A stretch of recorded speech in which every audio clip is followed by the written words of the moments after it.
Well, good morning, everybody. It's a pleasure to welcome Secretary Mattis to London, his first visit here since his appointment. We've only been working together for a short time, but I've already come to value his huge experience and expertise and wisdom. Secretary Mattis, you are visiting our capital at a historic moment. 2 days ago, our Prime Minister triggered Article 50, initiating the process by which Britain leaves the European Union. Our Prime Minister wants to agree a deep and special partnership with the European Union, encompassing not just economic, but security cooperation. When our security is more fragile than at any time since the end of the Cold War, it is in both our interests to bolster this partnership. But this historic week is also an opportunity for us to build a global Britain. Our armed forces embody that internationalist approach. From Afghanistan to South Sudan, our servicemen and women are working with allies and friends to defend the international rules-based system. And we have no closer friend than the United States. Our relationship endures because it is founded firmly on the values that we share in common. And last week's terrorist attack at Westminster, which claimed the lives of 4 citizens, including US citizen Kurt Cochran, reminds us that those values are under attack. So we began today by reviewing our international efforts to confront global aggression and extremism. In Iraq and in Syria, we stand shoulder to shoulder as leading members of the counter-Daesh coalition. Today, Daesh is failing. In Iraq, it is clinging on to its last stronghold, though 40% of West Mosul has now been liberated, and hundreds of thousands are returning to their homes. Meanwhile, our 2 nations are providing reassurance to our Eastern European allies in the wake of Russian aggression. We are leading NATO's enhanced forward presence. By next week, Britain will have 800 troops in Estonia and 150 personnel in a reconnaissance squadron serving alongside US forces in Poland. In May, we will send 4 RAF Typhoons to Romania as part of NATO's mission to protect the Black Sea skies. This is part of the biggest deployment in Eastern Europe since the end of the Cold War. The second item on our agenda was about making that NATO alliance fitter and faster. Fairer burden sharing is the key here. Only 5 members of NATO meet the 2% target, the US and the UK among them. Our defence budget here in Britain is growing every year and remains the biggest in Europe. But Secretary Mattis and I have agreed that others must now raise their game, and those failing to meet the 2% commitment so far should at least agree to year-on-year real terms increases. And increased burden sharing is not on its own enough.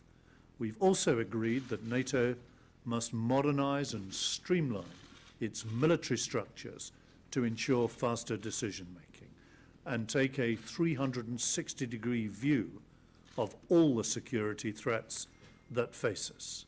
NATO has the experience and resources to combat international terror. Finally, Secretary Mattis and I agreed steps for an even more dynamic bilateral relationship. Our collaboration is already as deep as it is broad. Our troops serve together around the world. We cooperate on everything from intelligence and innovation to nuclear and conventional capability. Our joint work on the F-35 fighter is a prime example. I was immensely proud when the United Kingdom recently won the F-35 maintenance, repair and overhaul contract and was appointed the hub for all European F-35s. But there is more to come to deepen that relationship even further. Today, I am announcing a $90 million contract for BAE Systems to support the upkeep of these fifth-generation fighters, sustaining hundreds of highly skilled jobs and keeping that great partnership flying high. At the end of this year, we will own 14 F-35 aircraft, and I welcome the continued commitment of the United States to deploying F-35Bs on the first operational deployment of HMS Queen Elizabeth in 2021. Let me say in conclusion that almost exactly 100 years ago, America joined the Allied effort to fight for victory in the Great War. 100 years later, at a time of unprecedented uncertainty, we continue to stand together. Today, we are accelerating our endeavors so that we can continue fighting for freedom side by side, now and far into the future. Secretary Mattis. Well, thank you, Secretary Fallon, for the very warm welcome on this, my first visit to your country as the Secretary of Defense. I have been many times to the United Kingdom, building my respect and affection each visit, and the close cooperation between our two military highlights the special relationship between our countries. It's good to be standing beside you, especially at this time and place soon after a senseless murder killed citizens of both our countries. The United States and the United Kingdom stand together in good times and bad, united by values that took root here so long ago. I'm grateful for the determination of our two countries to defend those values down through the generations, because we stand here together today to show that our people are worthy successors to those past generations that defended the freedoms we enjoy today. I cannot visit this country without a sense of humility and respect for the UK lives lost since America was attacked in 2001. And I'm speaking about your troops here. We in America acknowledge and deeply respect the UK families that have lost their loved ones and those grievously wounded. On behalf of the American people, I thank the people of this country for being with us to confront our foes. If necessary, we will follow them to the ends of the earth to stop their mayhem. Britain's global leadership role is as needed today as at any time in history. In the words of President Reagan, the essence of our special relationship is a special concern for democracy and for liberty, and that includes the responsibility to pass those freedoms intact to the next generation. We see each other on an equal footing in our assessment of the security challenges and in crafting our partnerships way ahead. Because our two nations are bulwarks against the maniacs who think that by hurting us, they can scare us. But they do not understand, and we don't scare. To paraphrase one of your former wartime leaders, as descendants of Alamein and Normandy, of Iwo Jima and 100 other tyrant challenges, our people are not made of cotton candy. The special relationship between our countries is not an historic artifact.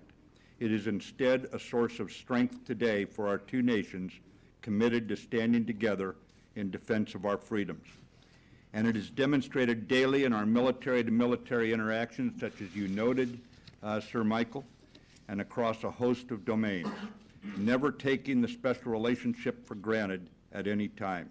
In fact, our relationship grows in strength with the commitments we make and the mutual respect we share in trying times. Sir Michael and I just finished a highly productive meeting that he summarized, one in which we shared a mutual appreciation for the security challenges that we jointly face as strong members of the NATO alliance. In that regard, I point to Britain's leadership in the European Reassurance Initiative, providing a formidable reinforcement of our Baltic allies. With our shared history, our shared values, and shared commitments, we will always stand together with our British allies, bound by inseparable ties of friendship. Thank you. Well, thank you. Now we have time for a few questions. The first from Ali Bunkle, Sky News. Both, thank you. General Mattis, perhaps first to you. Back in 2012, when I think you were still in uniform, and when asked what the three gravest threats facing the United States were, you said Iran, Iran, Iran. Now that you are out of uniform and in a suit and Defense Secretary, and in light of their recent ballistic missile test, what are you going to do about it? And Secretary Fallon, the EU has said, deal or no deal, security across Europe will not be affected. The British government has said, if there is no deal, that will weaken security. Can you clarify the British government's position and explain why that is not a threat? Thank you. Iran. At the time when I spoke about Iran, I was the commander of U.S. Central Command, and that was the primary exporter of terrorism, frankly. It was the primary state sponsor of terrorism, and it continues that kind of behavior today. But in the larger scheme of things, obviously, in a global situation that's dynamic, you've highlighted appropriately, I think, the North Korean threat. This is a threat of both rhetoric and growing capability, and we will be working with the international community to address this. We are doing so right now. We're working through the United Nations. We're working with our allies, and we are working diplomatically, including with those that we might be able to enlist in this effort to get North Korea under control. But right now it appears to be going in a very reckless manner in what its conduct is portraying for the future, and that's got to be stopped.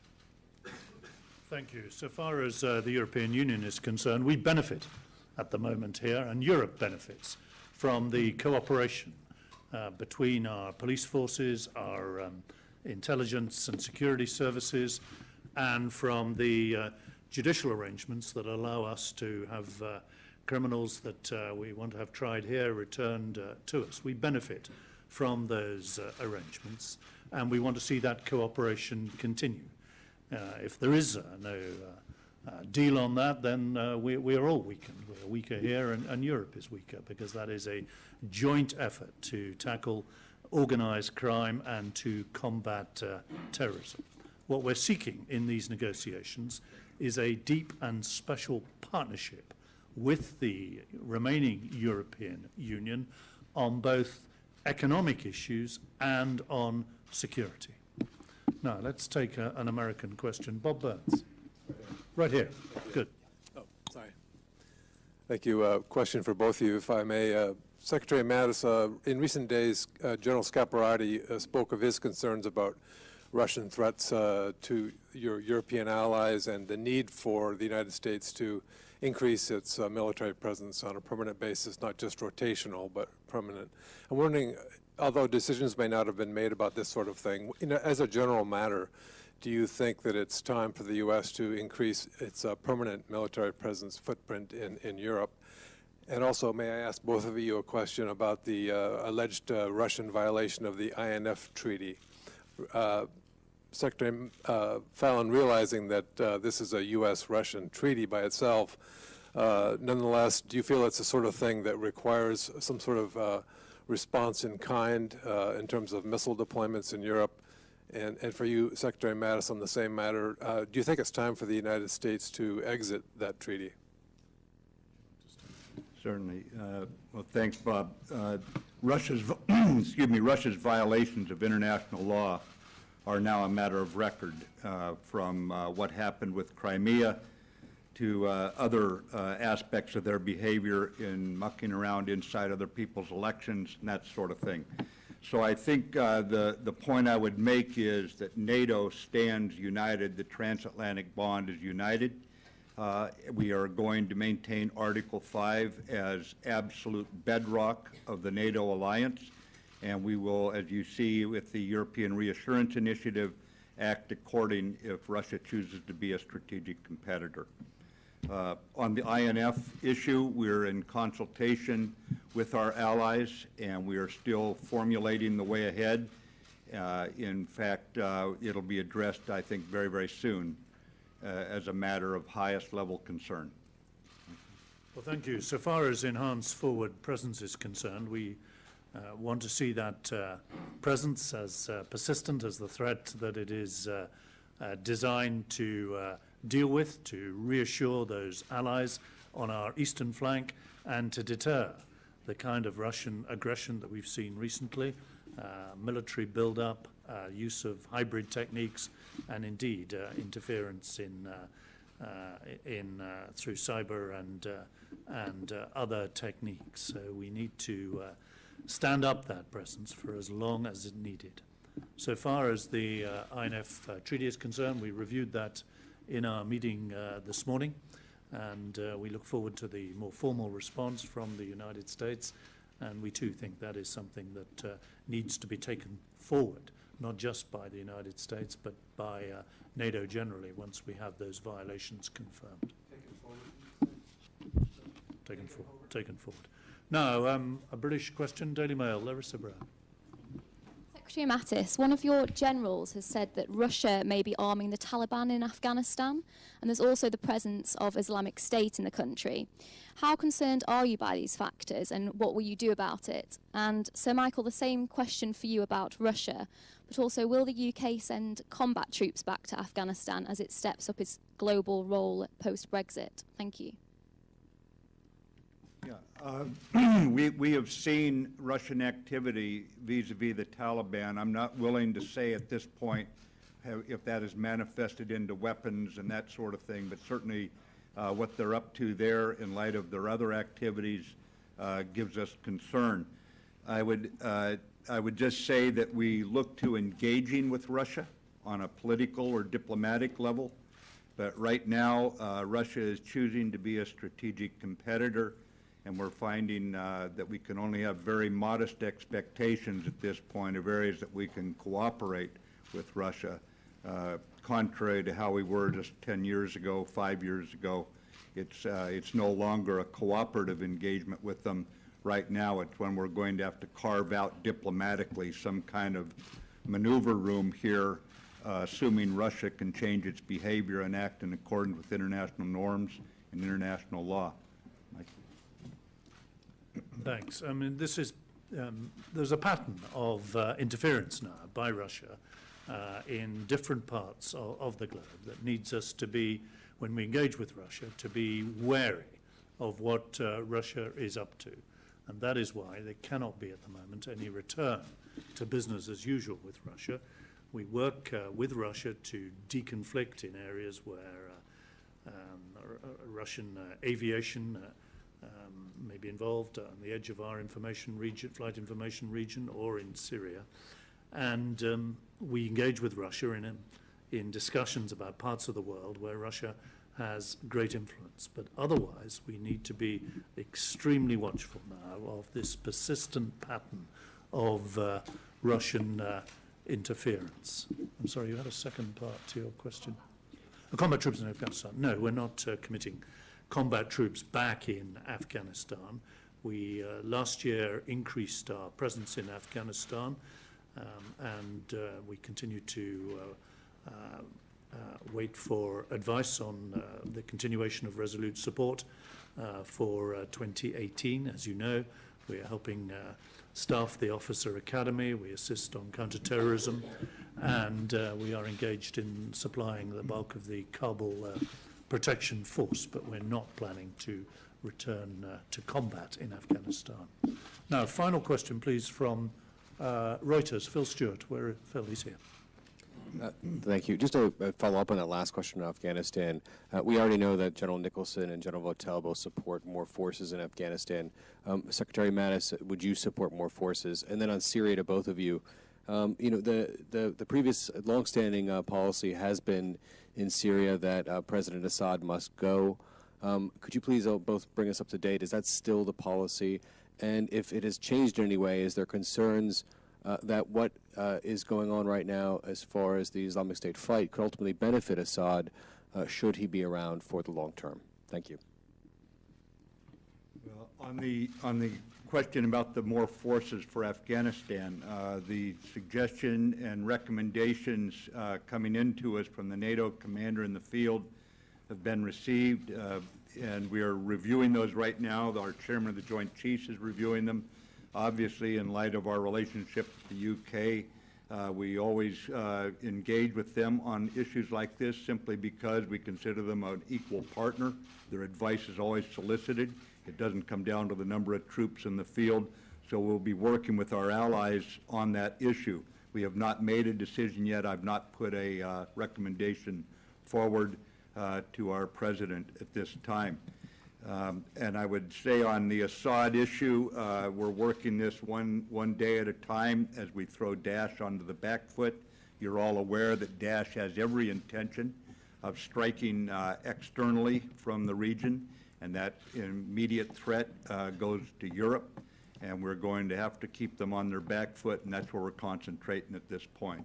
Sir Michael. Well, thank you. The priority, of course, as Jim Mattis has said, is to eliminate the threat from Daesh to us here in Western Europe, which is why it's so important the campaign to isolate and then liberate Raqqa continues its momentum. We don't see a long-term future in Syria for somebody who's been bombing his own civilians. On the contrary, what we seek in Syria is a wider political settlement that can embrace all factions in Syria and lead Syria to a better and hopefully more democratic future. Thank you all for your questions. Thank you very much.